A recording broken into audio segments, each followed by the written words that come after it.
Good morning, YouTube. My name is Lama Jigme Gyatso. This is the Buddha Joy Meditation School. Welcome to the 23rd chapter of the Tao Te Ching.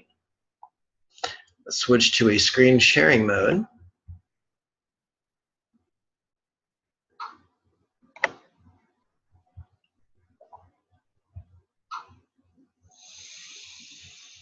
Tao Te Ching chapter 23. Express yourself completely, then keep quiet.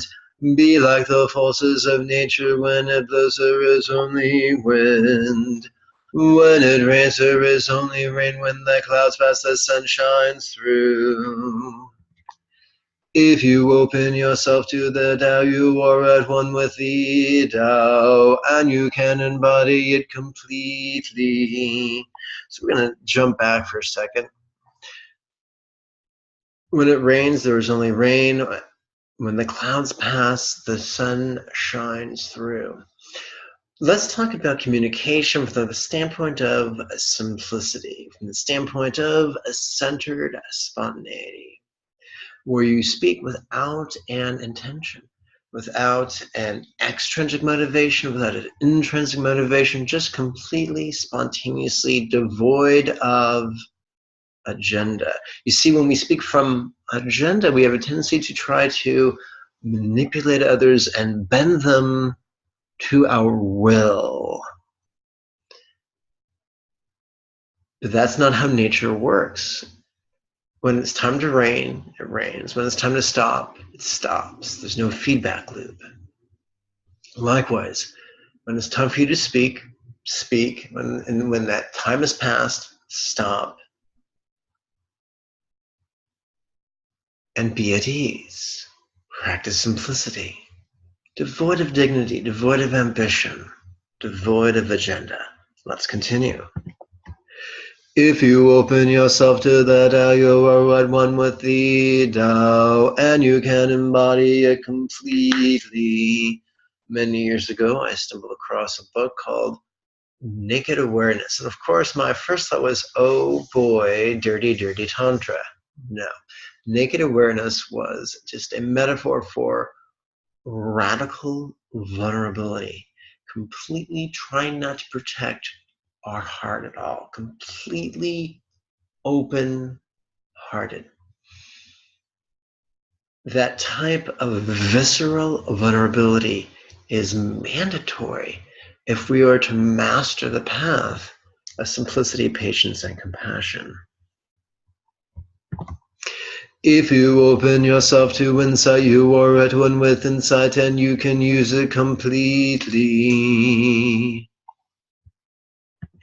If you open yourself to loss, you are at one with loss, and you can accept it completely.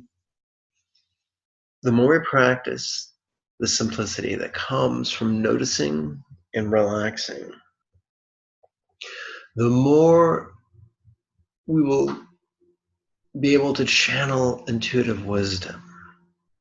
If we do not stifle it, if we allow ourselves to be a conduit of it, give ourselves to it, more and more will flow. We have to be vulnerable to our intuition. We also have to be vulnerable to our circumstances.